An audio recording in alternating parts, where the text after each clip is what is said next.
Evet, soru cevap olacak. Sıkıntı yok, yapabilirim.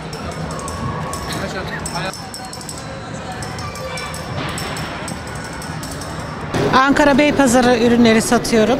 Eriştem, tarhanam, Beypazarı kurum, kesme çorbam, baharat çeşitlerim, top kekiğim, özellikle kendimin yetiştirdiği siyah mısır.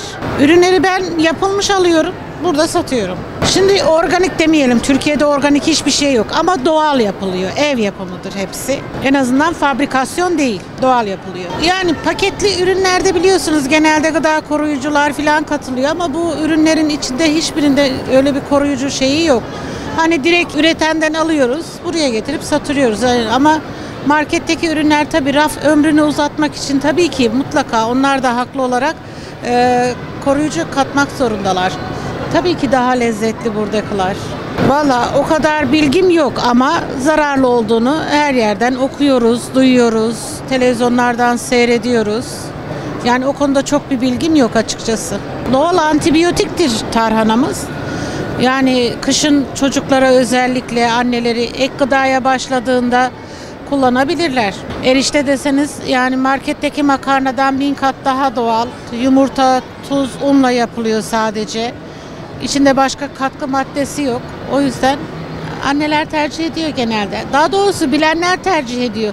Urfa'nın özellikle tarhana ve erişte konusunda çok bir şeyi yoktu aslında. Ben ilk geldiğim senelerde çok zorlandım anlatmakta da. Şimdi yavaş yavaş bilgiler gele gide onlara da öğrettik. En çok tarhana şu an, top kekik. Tadını beğenenler tekrar geliyor. Sebebi o. Yani ben 6 senedir katılıyorum aşağı yukarı bu fuara. Oturmuş bir müşterim var. Yani ben genelde söylüyorum zaten. Ben pek poşetten yana değilim. Eve gidince bunu kavanozunuza boşaltın, cam kavanoza diye ikaz ediyorum hepsine. 1 sene ömrü vardır. Hibiskus satıyorum. Kandaki yağı temizliyor. Menemenliğim var. Onda menemen yapıyorlar. Domates, biber kurusu. Sebze kurularım var. Onunla çorba yapılıyor.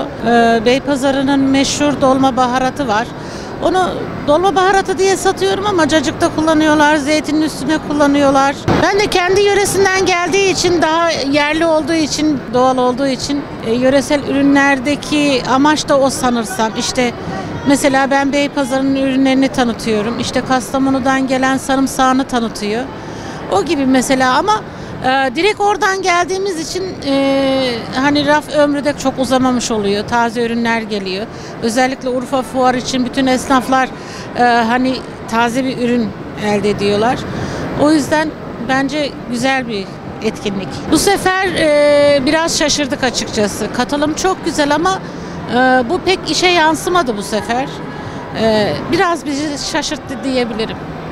Ama olana bereket diyeceğiz. Yapacak bir şey yok. Ama bütün Urfa halkını da beklerim. 6 senedir geliyorum. Gerçekten memnunum. Doğal ürünler üzerine kurulu bir standımız var. Her yöreye ait 81 il hemen hemen tüm ürünlerimiz mevcut. 9 yıldır biz bu işi yapıyoruz. Online yapıyorduk. 3 ay önce mağazamızı açtık. Urfa'da açtık, Maşuk'ta açtık. Ürünlerimiz kalitelidir.